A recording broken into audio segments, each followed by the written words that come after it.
Hello every one, എല്ലാവർക്കും toss അക്കാഡമിയിലേക്ക് സ്വാഗതം. അടുത്തത് നമുക്ക് നോർമൽ ഡിസ്ട്രിബ്യൂഷനാണ് ഡിസ്കസ് ചെയ്യാനുള്ളത്. നോർമൽ ഡിസ്ട്രിബ്യൂഷൻ പ്രോബ്ലം രീതിക്ക് പറഞ്ഞു കഴിഞ്ഞാൽ അത്ര ഇമ്പോർട്ടൻ്റ് അല്ല. നമുക്കതിൻ്റെ ഒരു തിയറി കൺസെപ്റ്റിൽ നിന്നാണ് നമുക്ക് പ്രോബ്ലംസ് പ്രതീക്ഷിക്കാവുന്നത്. വേറൊന്നുമല്ല, നമുക്ക് നോർമൽ ഡിസ്ട്രിബ്യൂഷനിലെ പ്രോബ്ലം ചെയ്യണമെന്നുണ്ടെങ്കിൽ സ്റ്റാറ്റിസ്റ്റിക്കൽ ടേബിൾ നമ്മുടെ കയ്യിൽ ആവശ്യമാണെന്നു. പക്ഷെ നമുക്ക് ഇങ്ങനെയുള്ള കോമ്പറ്റേറ്റീവ് എക്സാമുകളുടെ കേസിൽ നമുക്ക് അങ്ങനെ ഒരു ടേബിളൊന്നും അലൗഡ് അല്ലാത്തത് കൊണ്ട് തന്നെ ടേബിളിൻ്റെ ഡീറ്റെയിൽസ് തന്നാൽ മാത്രമേ നമുക്ക് ഇതിനകത്തുള്ള പ്രോബ്ലംസ് ചെയ്യാനായിട്ട് സാധിക്കുകയുള്ളൂ. ഓക്കെ, അപ്പോൾ എന്താണ് നോർമൽ ഡിസ്ട്രിബ്യൂഷനും അതിൻ്റെ പ്രോബ്ലംസ് തിയറി എങ്ങനെ ചെയ്യുന്നതെന്നും പരിചയപ്പെടുത്താം. പ്രോബ്ലത്തിൽ അതിൻ്റെ കൺസെപ്റ്റ് അല്ലെങ്കിൽ അതിനകത്ത് ടേബിളിലെ വാല്യൂസ് തന്നെങ്കിൽ മാത്രമേ നമുക്ക് അതിനകത്തുള്ള പ്രോബ്ലംസ് ചെയ്യാൻ പറ്റുള്ളൂ. അതുകൊണ്ട് പ്രോബ്ലത്തിൻ്റെ രീതികൾ മനസ്സിലാക്കിയിരിക്കുക കേട്ടോ. നോർമൽ ഡിസ്ട്രിബ്യൂഷൻ സാധാ ഡിസ്ട്രിബ്യൂഷൻ പോലെ തന്നെ കണ്ടിന്യൂസ് ഡിസ്ട്രിബ്യൂഷനാണ് നോർമൽ ഡിസ്ട്രിബ്യൂഷൻ എന്ന് പറയുന്നത്. അത് ആദ്യം തന്നെ അത് കണ്ടുപിടിച്ചത് കാൾ ഫ്രെഡറിക് ഗോസ് ആയിരുന്നെങ്കിലും അത് അറിയപ്പെട്ടത് ഡി മോയ്വിയർ എന്ന് പറഞ്ഞിട്ടായിരുന്നു. അപ്പോൾ ഈ രണ്ട് പേരുകളൊന്ന് അറിഞ്ഞിരിക്കുക. ഗോസിയൻ ഡിസ്ട്രിബ്യൂഷൻ എന്നാണ് നമ്മൾ നോർമൽ ഡിസ്ട്രിബ്യൂഷനെ പറയുക. ഗോസ് അത് കണ്ടുപിടിക്കുന്ന അല്ലെങ്കിൽ അതിനെപ്പറ്റി സ്റ്റഡി ചെയ്യുന്നതിന് മുന്നേ തന്നെ ഒരു ഫൗണ്ടർ അതിനുണ്ടായിരുന്നു എന്നുള്ളതാണ് കേട്ടോ. അപ്പോൾ അത് ഏത് വേണമെങ്കിലും വച്ചിട്ട് നമുക്ക് ആൻസർ നമുക്ക് പറയാം. അപ്പോൾ അത് ഓപ്ഷൻസ് നോക്കി വെരിഫൈ ചെയ്യുക കേട്ടോ. അതുപോലെ തന്നെ അതിൻ്റെ ക്യാപിറ്റൽ എൻ എന്ന് പറയുന്നത് ലാർജ് ആയിരിക്കും. പിയും ക്യൂവും ഈക്വൽ ആയിരിക്കും. മ്യൂ എന്ന് പറയുന്നത് മീനും സിഗ്മ എന്ന് പറയുന്നത് സ്റ്റാൻഡേർഡ് ഡീവിയേഷനാണ്. അത് രണ്ടുമായിരിക്കും പാരാമീറ്റേഴ്സ്. അതിൻ്റെ ലിമിറ്റ് എന്ന് പറയുന്നത് കണ്ടിന്യൂസ് ആണ്. എല്ലാ റിയൽ വാല്യൂസും അതിൻ്റെ റാൻഡം വേരിയബിളിൻ്റെ ലിമിറ്റാണ്. -∞ മുതൽ ഇൻഫിനിറ്റി വരെ ഏത് വാല്യൂ വേണമെങ്കിലും എക്സിനെ സ്വീകരിക്കാം.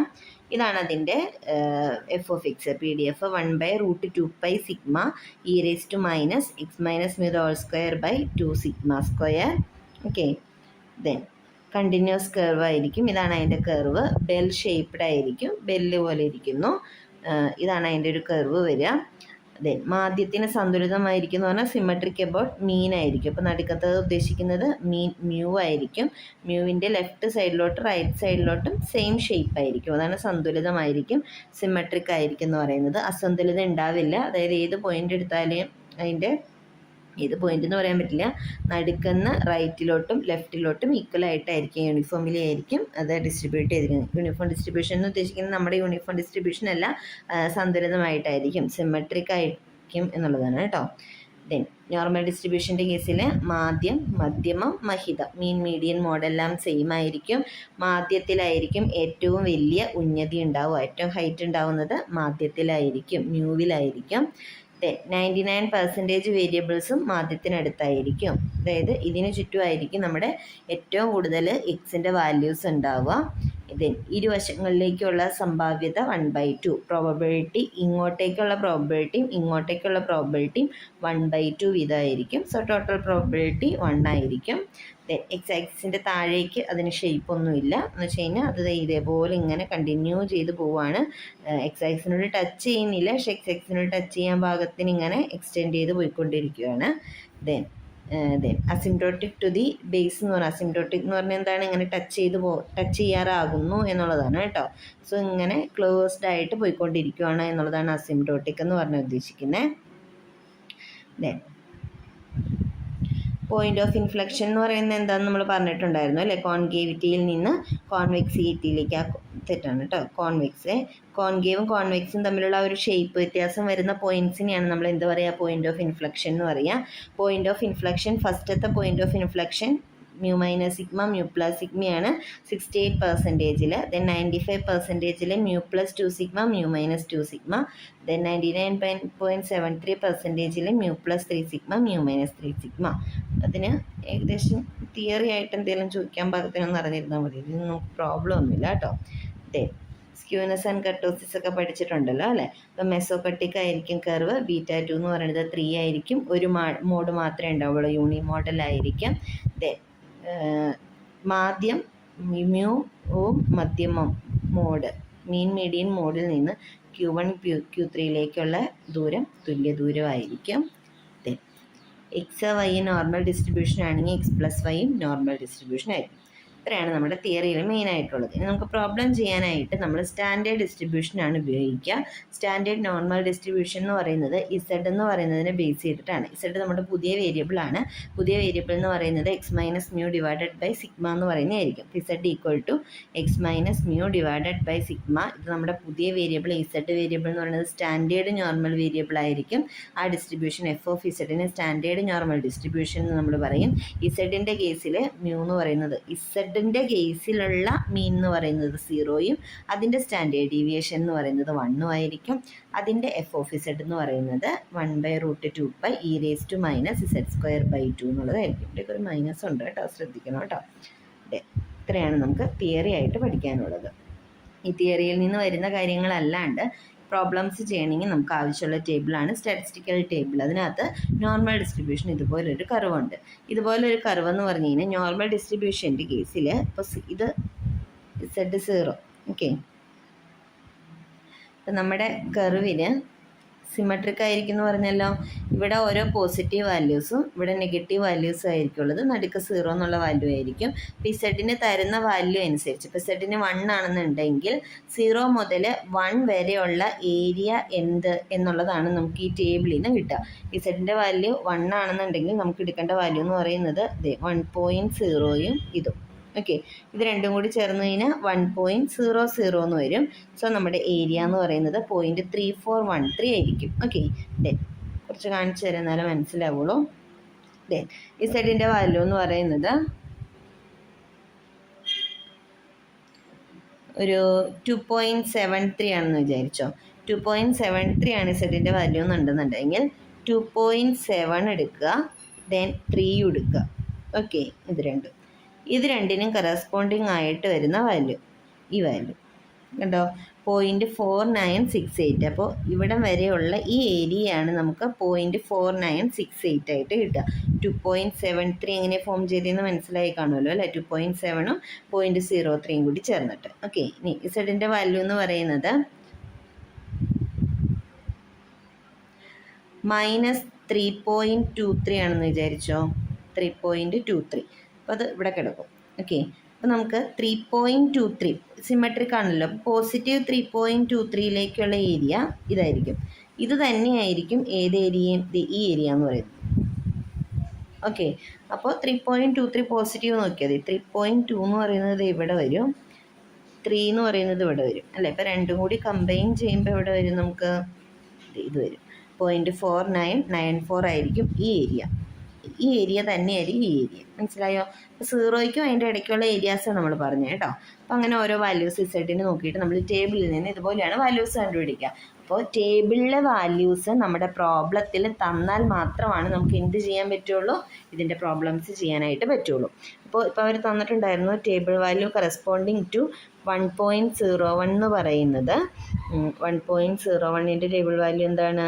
ഇതാണ് അല്ലേ. 1.0യും 0.01 0.3418 ആണ്, 3438 ആണെന്ന് അവർ തന്നിട്ടുണ്ടെന്നുണ്ടെങ്കിൽ ആ വാല്യൂവിന് കറസ്പോണ്ടിങ് ആയിട്ടുള്ള പ്രോബ്ലം ചെയ്യാനായിട്ട് നമുക്ക് സാധിക്കും. അത് തന്നിട്ടില്ല എന്നുണ്ടെങ്കിൽ ഈ വാല്യൂസ് നമുക്ക് ബൈ ഹാർട്ട് ചെയ്യാന്ന് പറയുന്നത് നടക്കില്ല. ഓക്കെ, പ്രോബ്ലംസ് നമുക്ക് മിക്കവാറും ആ ഒരു തിയറി സെക്ഷനിൽ നിന്ന് മാത്രമാണ് നമുക്ക് നോർമൽ ഡിസ്ട്രിബ്യൂഷനിൽ നിന്ന് പ്രോബ്ലം പ്രതീക്ഷിക്കേണ്ടതുള്ളൂ. നോക്കാം, പ്രോബ്ലംസ് ജസ്റ്റ് ഒന്ന് നോക്കാം നമുക്ക് ഏത് തരത്തിലുള്ള പ്രോബ്ലംസ് ഉള്ളതെന്ന്. -2.5 മുതൽ 2.72 വരെയുള്ള ഇസഡിൻ്റെ വാല്യൂസ് വേരി ചെയ്യുമ്പോഴുള്ള പ്രോബബിലിറ്റി കാൽക്കുലേറ്റ് ചെയ്യാനാണ് പറഞ്ഞേക്കുന്നത് അല്ലേ. അപ്പോൾ -2.5 എന്ന് പറയുന്നത് എവിടെ കിടക്കും? ഇവിടെ കിടക്കും. 2.72 എന്ന് പറയുന്നത് ഇവിടെ കിടക്കും. നടുക്കൊരു 0 ഉണ്ട് അല്ലേ, 0 ഉണ്ട്. നമുക്ക് 2.72ന് കറസ്പോണ്ടിങ് ആയിട്ട് ടേബിളിൽ നിന്ന് കിട്ടുന്ന വാല്യൂ എന്ന് പറയുന്നത് ഈ ഏരിയ ആയിരിക്കും. 2.5ന് കറസ്പോണ്ടിങ് ആയിട്ട് ടേബിളിൽ നിന്ന് കിട്ടുന്ന വാല്യൂ എന്ന് പറയുന്നത് ഈ ഏരിയ ആയിരിക്കും. അപ്പോൾ ഈ രണ്ട് വാല്യൂസിൻ്റെയും ടേബിൾ വാല്യൂസ് സം ചെയ്ത് കഴിഞ്ഞാൽ നമുക്ക് എന്ത് കിട്ടിക്കോളും? ടോട്ടൽ ഏരിയ കിട്ടിക്കോളും. ഇതാണ് ഇവിടുത്തെ കൺസെപ്റ്റ് എന്ന് പറയുന്നത്. 2.5 ഉണ്ട്, 2.72 ഉണ്ട് അല്ലേ. അപ്പോൾ 2.5ഉം 2.72 നമുക്ക് നോക്കാം. 2.5 എന്ന് പറയുമ്പോൾ ഇത് 2.5ന് കറസ്പോണ്ടിങ് ആയിട്ടുള്ളത്. അപ്പോൾ ഇത് വരും, 0 എടുത്താൽ മതിയല്ലോ. 2.72 എന്ന് പറഞ്ഞു കഴിഞ്ഞാൽ ഈ വാല്യൂ വരും അല്ലേ. 0.4961ഉം 0.4938 വരും. ഓക്കെ, 4961ഉം 4938ഉം കൂടി സം ചെയ്യുമ്പോൾ കിട്ടുന്നതായിരിക്കും ടോട്ടൽ പ്രോബബിലിറ്റി എന്ന് പറയുന്നത്. കൺസെപ്റ്റ് മനസ്സിലായല്ലോ. Probability between 2 and 3. 2 ആൻഡ് 3 എന്ന് പറയുമ്പോൾ ഇവിടെ കിടക്കും, 0 ഇവിടെ കിടക്കും അല്ലേ. 3ക്ക് കറസ്പോണ്ടിങ് ആയിട്ട് കിട്ടുന്നതെന്ന് പറയുന്നത് ഈ ഏരിയയാണ്. 2വിന് കറസ്പോണ്ടിങ് ആയിട്ട് കിട്ടുന്നത് ഈ ഏരിയയാണ്. അപ്പോൾ എന്ത് ചെയ്യണം, 3യുടെ ഏരിയയിൽ നിന്ന് 2വിൻ്റെ ഏരിയ കുറയ്ക്കണം അല്ലേ. അപ്പോൾ 3ക്കും 2വിനും കറസ്പോണ്ടിങ് ആയിട്ടുള്ള ടേബിൾ വാല്യൂസ് വേണം. 3ക്കും 2വിനും കറസ്പോണ്ടിങ് ആയിട്ടുള്ള ടേബിൾ വാല്യൂസ് നോക്കി. 3.0ക്ക് കറസ്പോണ്ടിങ് ആയിട്ടുള്ളത് ഇത് 0.4987ഉം ദെൻ 2വിന് കറസ്പോണ്ടിങ് ആയിട്ട് ഇത് 0.4772. അപ്പോൾ അത് രണ്ടും കൂടി സബ്ട്രാക്ട് ചെയ്ത് കഴിഞ്ഞാൽ നമുക്ക് എന്ത് കിട്ടിക്കോളും, 4987ഉം 0.4772 തമ്മിൽ സബ്ട്രാക്ട് ചെയ്ത് നമുക്ക് ഇത് കിട്ടിക്കോളും. ഓക്കെ, അപ്പോൾ ഇതിൻ്റെയൊക്കെ വാല്യൂസ് 2വിനും 3ക്കും കറസ്പോണ്ടിങ് ആയിട്ടുള്ളത് തന്നാൽ മാത്രമേ നമുക്ക് ചെയ്യാൻ പറ്റുള്ളൂ. ഇനി ഇത് വേറൊരു കൺസെപ്റ്റ്, ഇസെഡ് ഗ്രേറ്റർ ദാൻ 2 എന്ന് പറഞ്ഞിരിക്കുന്നത്. അപ്പോൾ 2നേക്കാൾ വലുത്. ഇവിടെ മുതൽ ഇവിടം വരെ 1/2 ആണ് ഫുൾ, ഹാഫ് അല്ലേ, ഹാഫ് പോർഷൻ. 2വിന് കറസ്പോണ്ടിങ് ആയിട്ടുള്ള ടേബിൾ വാല്യൂ എന്ന് പറയുന്നത് 0 മുതൽ 2 വരെയുള്ളതാണ്. അപ്പോൾ നമ്മൾ എന്ത് ചെയ്താൽ മതി, 0.5ൽ നിന്ന് 2വിന് കറസ്പോണ്ടിങ് ആയിട്ടുള്ള വാല്യൂ നമ്മൾ ഓൾറെഡി ഇവിടെ കണ്ടുപിടിച്ചിട്ടുണ്ടായിരുന്നു അല്ലേ. 0.4772 സബ്ട്രാക്ട് ചെയ്ത് കഴിഞ്ഞാൽ നമുക്ക് ഏത് കിട്ടിക്കോളും, അവർ ഷെയ്ഡ് ചെയ്തിരിക്കുന്ന ഏരിയ കിട്ടിക്കോളും. ഓക്കെ ആണല്ലോ. അപ്പോൾ ടേബിൾ വാല്യൂസാണ് പ്രോബ്ലത്തിൽ എത്രത്തോളം ഇമ്പോർട്ടൻ്റ് ആണെന്നുള്ളത് മനസ്സിലായി കാണുമല്ലോ. ഇനി നമുക്ക് ഒരു വേർഡ് പ്രോബ്ലം പോലത്തെ പ്രോബ്ലം തരുമ്പോൾ മെയിനായിട്ട് അവരുദ്ദേശിക്കുന്നതെന്ന് പറയുന്നത് എക്സ് വെച്ചിട്ടുള്ള വാല്യൂസ് ആയിരിക്കും, നമ്മുടെ റാൻഡം വേരിയബിൾ. അതിനെ നമ്മൾ സ്റ്റാൻഡേർഡൈസ് ചെയ്ത് ഇസഡ് ആക്കിയിട്ട് ടേബിൾ യൂസ് ചെയ്തിട്ടായിരിക്കും നമ്മൾ പ്രോബ്ലംസ് ചെയ്യുക. ഇവിടെ എക്സ് എന്ന് പറയുന്നത് നോർമൽ ഡിസ്ട്രിബ്യൂഷൻ ആണെന്ന് പറഞ്ഞിട്ടുണ്ട്, മ്യൂ എന്ന് പറയുന്നത് 45 ആണെന്ന് തന്നിട്ടുണ്ട്, സ്റ്റാൻഡേർഡ് ഡീവിയേഷൻ സിഗ്മ എന്ന് പറയുന്നത് 10 ആണെന്ന് തന്നിട്ടുണ്ട് അല്ലേ. സോ എക്സിൻ്റെ വാല്യൂ ഗ്രേറ്റർ ദാൻ 16, 40ക്കും 56നും ഇടയ്ക്ക് എക്സ് വന്നാലും ഉള്ള പ്രോബിലിറ്റി കണ്ടുപിടിക്കാനാണ് പറഞ്ഞിരിക്കുന്നത്. എക്സ് ഗ്രേറ്റർ ദാൻ 60 എന്ന് പറയുമ്പോൾ ആദ്യമേ തന്നെ എക്സിൻ്റെ ഇസഡിൻ്റെ വാല്യൂ കണ്ടുപിടിക്കണം അല്ലേ. 60ക്ക് കറസ്പോണ്ടിങ് ആയിട്ടുള്ള ഇസഡിൻ്റെ വാല്യൂ നോക്കാം. ഇസഡ് എന്ന് പറയുന്നത് എക്സ് മൈനസ് മ്യൂ ബൈ സിഗ്മയാണ്. മ്യൂവിന് 45ഉം സിഗ്മയ്ക്ക് 10ഉം കൊടുത്തു, എക്സിന് 60 വാല്യൂവും കൊടുത്തു കഴിഞ്ഞാൽ 1.5 കിട്ടി. അപ്പോൾ എക്സ് ഗ്രേറ്റർ ദാൻ 60 എന്ന് പറഞ്ഞാൽ ഉദ്ദേശിക്കുന്നത് ഇസഡ് ഗ്രേറ്റർ ദാൻ 1.5 എന്നാണ്. അപ്പോൾ നമുക്ക് 0 ഉണ്ട്, 1.5 ഉണ്ട്. 1.5നേക്കാൾ മേളിലേക്കുള്ള ഈ ഷെയ്ഡ് ചെയ്ത പോർഷൻ്റെ ഏരിയ കാൽക്കുലേറ്റ് ചെയ്യേണ്ടത് ടേബിളിൽ നിന്ന് 1.5ന് കറസ്പോണ്ടിങ് വാല്യൂ കണ്ടുപിടിക്കുമ്പോൾ നമുക്ക് ഈ ഒരു പോർഷൻ്റെ ഏരിയ കിട്ടും. ദെൻ 0.5ൽ നിന്ന് ആ ഒരു ഏരിയ സബ്ട്രാക്ട് ചെയ്ത് കഴിഞ്ഞാൽ നമുക്ക് റിക്വയർഡ് ഏരിയ കിട്ടും. ഓക്കെ, ടേബിൾ വാല്യൂ ഞാൻ പറയുന്നില്ല, വെരിഫൈ ചെയ്യണം കേട്ടോ. 40ക്കും 56നും ഇടയ്ക്ക് എന്ന് പറയുമ്പോൾ എക്സ് 40 ആകുമ്പോഴുള്ള ഇസഡ് കണ്ടുപിടിക്കണം. അതുപോലെ തന്നെ എക്സ് 56 ആകുമ്പോഴുള്ള ഇസഡും കണ്ടുപിടിക്കണം. അപ്പോൾ ആദ്യം എക്സിന് 40 കൊടുക്കുക. എക്സിന് 40 കൊടുത്തു കഴിയുമ്പോൾ എക്സ് 40 മൈനസ് 45/10. ദെൻ അടുത്തത് എക്സിന് 56 ആകുമ്പോഴുള്ള ഇസഡിൻ്റെ വാല്യൂസ് 56 മൈനസ് മ്യൂ 45 വരുന്നു കേട്ടോ. 45 ഡിവൈഡഡ് ബൈ 10. ഓക്കെ, ഇപ്പോൾ 1.1 കിട്ടും. ഇത് മൈനസ് 0.05 കിട്ടും. അപ്പോൾ നമ്മളെങ്ങനെ മാർക്ക് ചെയ്യുക, 1.1 എന്ന് പറയുന്നത് പോസിറ്റീവ് സൈഡിലും മൈനസ് 0.5 ഇവിടെയും വരും, 0 ഇവിടെ വരും, ഇങ്ങനെ വരും കർവ്. നമുക്ക് വേണ്ടത് ഈ ഏരിയയാണ്. നമ്മൾ എന്ത് ചെയ്യും, 1.1ന് കറസ്പോണ്ടിങ് ആയിട്ടുള്ള ഈ ഏരിയ കണ്ടുപിടിക്കും, 0.5ന് കറസ്പോണ്ടിങ് ആയിട്ടുള്ള ഈ ഏരിയ കണ്ടുപിടിക്കും, സം ചെയ്യും. ഓക്കെ, ഇപ്പോൾ മെത്തേഡ് മനസ്സിലായി കാണുമല്ലോ എങ്ങനെയാണ് പ്രോബ്ലം ചെയ്യാമെന്ന്. അപ്പോൾ ഈ വാല്യൂസൊക്കെ തന്നാൽ മാത്രമാണ് നമുക്ക് പ്രോബ്ലംസ് ചെയ്യാനായിട്ട് സാധിക്കുള്ളൂ. ദെൻ അടുത്ത നോക്കിയാൽ 782 ഏക്കർ പ്രദേശത്ത് ശരാശരി എന്ന് പറയുമ്പോൾ എന്തായിരിക്കും, മ്യൂ ആയിരിക്കും അല്ലേ. 15 ധാന്യങ്ങൾ ഉൽപ്പാദിപ്പിക്കുന്നുണ്ട്. അതിൻ്റെ സ്റ്റാൻഡേർഡ് ഡീവിയേഷൻ എന്ന് പറയുന്നത് 5 ആണെന്നുണ്ടെങ്കിൽ കുറഞ്ഞ പക്ഷം 25, അതായത് x greater than or equal to 25 ഉൽപ്പാദിപ്പിക്കുന്ന ഭാഗം എത്രയാണെന്നാണ് ചോദിച്ചിരിക്കുന്നത്, പാടത്തിൻ്റെ ഭാഗം എത്രയാണെന്നാണ് ചോദിച്ചിരിക്കുന്നത്. ഓക്കെ, അപ്പോൾ 782 ഏക്കറിൽ എത്ര പോർഷൻ ഉണ്ടെന്നാണ് കണ്ടുപിടിക്കേണ്ടത്. നമ്മുടെ പ്രോബിലിറ്റി എന്ന് പറയുന്നത് 1ൽ എത്ര എന്നുള്ളതാണ് കിട്ടുന്നത് അല്ലേ. നമുക്ക് ആദ്യമേ തന്നെ probability of x greater than or equal to 25 കണ്ടുപിടിക്കാം. അപ്പോൾ എക്സിൻ്റെ വാല്യൂ അല്ല, നമുക്ക് ഇസഡ് ആണ് വേണ്ടത്. ഇസഡിൻ്റെ വാല്യൂ എന്ന് പറയുന്നത് x minus mu divided by sigma ആയിരിക്കും. 25 മൈനസ് 15 ഡിവൈഡഡ് ബൈ 5 കൊടുത്തു, ഈക്വൽ ടു 2 കിട്ടി. ഓക്കെ, ദെൻ അടുത്തത് Z greater than or equal to 2വിൻ്റെ പോർഷൻ കണ്ടുപിടിക്കാനായിട്ട് 2വിന് കറസ്പോണ്ടിങ് ആയിട്ടുള്ള ഏരിയ,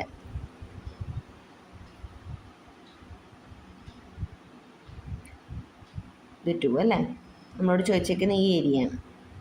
നമുക്ക് 2-ന് കറസ്പോണ്ടിങ് ആയിട്ടുള്ള ഏരിയ എന്ന് പറയുന്നത് ഏത് പോർഷനായിട്ട് ഈ പോർഷനായിട്ട്. അപ്പോൾ 0.5-ൽ നിന്ന് ആ പോർഷൻ 0.4772 ടേബിൾ വാല്യൂ ആണ് 2-ന് കറസ്പോണ്ടിങ് ആയിട്ടുള്ളത്. സബ്ട്രാക്ട് ചെയ്താൽ നമുക്ക് പ്രോബിലിറ്റി കിട്ടും. 1-ൽ എത്ര എന്നുള്ളതാണ് കിട്ടിയിരിക്കുന്നത് അല്ലേ. അങ്ങനെയാണെങ്കിൽ 782-ൽ എത്രയാണെന്ന് കണ്ടുപിടിക്കാൻ എന്ത് ചെയ്താൽ മതി, ഇത് 782ആയിട്ട് മൾട്ടിപ്ലൈ ചെയ്യുക. സോ 782 ഇൻറ്റു 0.228 ചെയ്ത് കഴിഞ്ഞാൽ നമുക്ക് ടോട്ടൽ എത്രയാണ് ഇവിടുത്തെ ഏക്കറിന് കിട്ടും. അപ്പോൾ നമുക്ക് ഇവിടെ വേണ്ടത് ടേബിൾ വാല്യൂ കറസ്പോണ്ടിങ് ടു 2 ആയിരുന്നു. ഓക്കെ, അപ്പോൾ അത് തന്നിട്ടുണ്ടായിരുന്നെങ്കിൽ നമുക്ക് ഇതിനകത്തുനിന്ന് കണ്ടുപിടിക്കാനായിട്ട് പറ്റുമായിരുന്നു.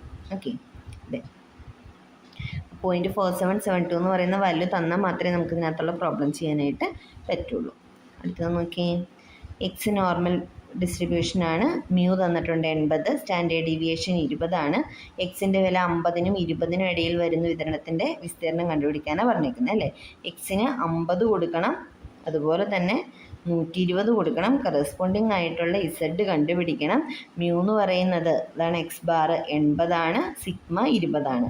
X minus x bar by sigma 50 minus 80/20, അതുപോലെ തന്നെ 120 മൈനസ് 80/20 ചെയ്തു. 1.5-ഉം 2-ഉം കിട്ടി. -1.5-ഉം 2 ആണ്. സോ 1.5 ഇവിടെ കിടക്കും, 2 ഇവിടെ കിടക്കും, ഇത് 0 കിടക്കും. ഈ ഏരിയ ആണ് കണ്ടുപിടിക്കേണ്ടത്. സോ 1.5-ന് കറസ്പോണ്ടിങ് ആയിട്ടുള്ള ടേബിൾ വാല്യൂവും കണ്ടുപിടിക്കണം, 2-ന് കറസ്പോണ്ടിങ് ആയിട്ടുള്ള ടേബിൾ വാല്യൂവും കണ്ടുപിടിക്കണം. രണ്ടും കൂടി സം ചെയ്യണം. രണ്ടും കൂടി സം ചെയ്തിട്ട് 0.9104 കിട്ടുന്നുണ്ടോ എന്ന് വെരിഫൈ ചെയ്യാം. ഓക്കെ, നോർമൽ വിതരണത്തിൻ്റെ വിസ്തീർണം എന്ന് ഉദ്ദേശിക്കുന്ന ഈ ഒരു ഏരിയ കേട്ടോ കണ്ടുപിടിക്കാനാണ് ഉദ്ദേശിക്കുന്നത്. ഇതിനകത്തപ്പോൾ 2 ടേബിൾ വാല്യൂസ് 1.5-ൻ്റെയും 2-ൻ്റെയും വേണമായിരുന്നു. എന്നാൽ മാത്രമേ നമുക്ക് പ്രോബ്ലം ചെയ്യാനായിട്ട് പറ്റുള്ളൂ. അടുത്തത് 3 മണിക്കും 4 മണിക്കും ഇടയിൽ ഒരു പ്രദേശത്ത് വരുന്ന ടെലിഫോൺ കോൾസ് ശരാശരി 382-ഉം സ്റ്റാൻഡേർഡ് ഡീവിയേഷൻ 31-ഉം ആണ്. ഇപ്പോൾ 2 വാല്യൂസ് ആയല്ലോ. 4 മണിക്കും ഇടയിൽ 400-ന് മുകളിൽ കോൾസ് വരിക. അപ്പോൾ X greater than or equal to 400 ആണ് നമുക്ക് കണ്ടുപിടിക്കേണ്ടത്. സെറ്റിൻ്റെ വാല്യൂ കണ്ടുപിടിക്കാനായിട്ട് X minus mu divided by sigma apply ചെയ്യുക. അപ്പോൾ 400 മൈനസ് 352/31 1.55 കിട്ടും. സോ എക്സ് ഗ്രേറ്റർ ദാൻ 400 എന്ന് പറഞ്ഞാൽ സെറ്റ് ഗ്രേറ്റർ ദാൻ 1.55. അപ്പോൾ എന്ത് ചെയ്യണം, 1.55-ൻ്റെ ഏരിയ കണ്ടുപിടിക്കുക. 4934 ആണോ നോക്കുക, 0.5-ൽ നിന്നത് മൈനസ് ചെയ്യുക. ഓക്കെ, ഇതേ എത്ര ശതമാനമാണെന്നാണ് ചോദിച്ചേക്കുന്നത് അല്ലേ. അപ്പോൾ എന്താ ചെയ്യേണ്ടത്, 1-ൽ എത്ര എന്നുള്ളത് കിട്ടി, 100-ൽ എത്ര എന്നുള്ളത് കണ്ടുപിടിക്കാനായിട്ട് ഇൻറ്റു 100 ചെയ്യുമ്പോൾ നമുക്ക് പെർസെൻറ്റേജ് കിട്ടിക്കൊള്ളും. Okay, last problem. മാർക്കുകളുടെ മാധ്യം സ്റ്റാൻഡേർഡ് ഡീവിയേഷൻ തന്നിട്ടുണ്ട്. 60-നും 69-നും ഇടയിൽ മാർക്ക് കൂട്ടിയ കുട്ടികളുടെ ശതമാനമാണ് കണ്ടുപിടിക്കേണ്ടത്. അപ്പോൾ 60-നും 69-നും കറസ്പോണ്ടിങ് ആയിട്ടുള്ള ഇസഡ് വാല്യൂസ് കണ്ടുപിടിക്കണം. 60-നും 69-നും ഇടയ്ക്ക് എന്ന് പറയുമ്പോൾ ഇസഡിൻ്റെ വാല്യൂസ് ഏതിന് ബിറ്റ്വീൻ ആണെന്ന് കണ്ടുപിടിക്കണം. So z equal to x minus mu by sigma apply ചെയ്യുക. എക്സിന് 60 കൊടുക്കുക, എക്സിന് 69 കൊടുക്കുക. കറസ്പോണ്ടിങ് ഇസഡിൻ്റെ വാല്യൂസ് കണ്ടുപിടിക്കുക. അപ്പോൾ നമുക്ക് കിട്ടിയിരിക്കുന്നത് 0.24-ഉം 1.29 ആണ് അല്ലേ. അപ്പോൾ ഏകദേശം 1.29-ഉം 0.24 ഇവിടെ കിടക്കും. ഈ വാല്യൂസാണ് വേണ്ടത്. അപ്പോൾ നമ്മൾ എന്ത് ചെയ്യണം, ആദ്യം 0.24 അല്ലേ, 0.24-ഉം പിന്നെ അടുത്തത് 1.29. 1.29 വരെയുള്ള ഏരിയ എന്ന് പറഞ്ഞു കഴിഞ്ഞാൽ ഇവിടം വരെയുള്ള ഏരിയ കിട്ടും. 0.24 എന്ന് പറഞ്ഞു കഴിഞ്ഞാൽ ഇത്ര ഏരിയ കിട്ടും. സോ വലുതിൽ നിന്ന് ചെറുത് കുറച്ച് കഴിഞ്ഞാൽ നമുക്ക് എന്ത് കിട്ടിക്കോളും, റിക്വയർഡ് ഏരിയ കിട്ടിക്കോളും. ഓക്കെ, അപ്പോൾ ആ ഒരു നോർമൽ ഡിസ്ട്രിബ്യൂഷൻ എന്ന് പറയുന്ന കൺസെപ്റ്റിൽ വരുന്ന പ്രോബ്ലംസിൻ്റെ ഒരു ഐഡിയയും ആ പ്രോബ്ലംസ് ചെയ്യാനായിട്ട് സ്റ്റാറ്റിസ്റ്റിക്കൽ ടേബിളിൻ്റെ വാല്യൂസും ഏത് രീതിക്കാണ് യൂസ് ചെയ്യുന്നതെന്ന് മനസ്സിലായി കാണുമല്ലോ. ഇതിനകത്ത് ടേബിൾ വാല്യൂസ് തന്ന പ്രോബ്ലം നമുക്ക് ഈസി ആയിട്ട് ചെയ്യാം. അല്ലെങ്കിൽ നമുക്കൊരു തിയറി ക്വസ്റ്റ്യൻസ് ആണ് ഇതിൽ നിന്ന് മെയിനായിട്ട് നമുക്ക് പ്രതീക്ഷിക്കേണ്ട ക്വസ്റ്റ്യൻസ് കേട്ടോ. ഇതുപോലൊരു ക്വസ്റ്റ്യൻ ഒന്നും നമുക്ക് MCQ നമ്മുടെ ടേബിൾ കയറ്റാൻ പറ്റാത്ത എക്സാമുകൾക്ക് ചോദിച്ചു കഴിഞ്ഞാൽ നമുക്കിത് ചെയ്യാൻ പറ്റില്ല. ഇതിനകത്ത് വേണ്ട വാല്യൂ എന്ന് പറയുന്നത് ഈ 0.24-നും 1.29-നും കറസ്പോണ്ടിങ് വാല്യൂ തന്നാൽ മാത്രമേ നമുക്ക് ചെയ്യാൻ പറ്റുള്ളൂ.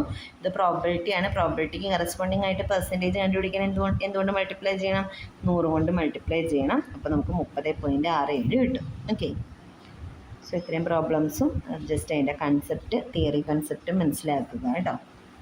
Okay, thank you.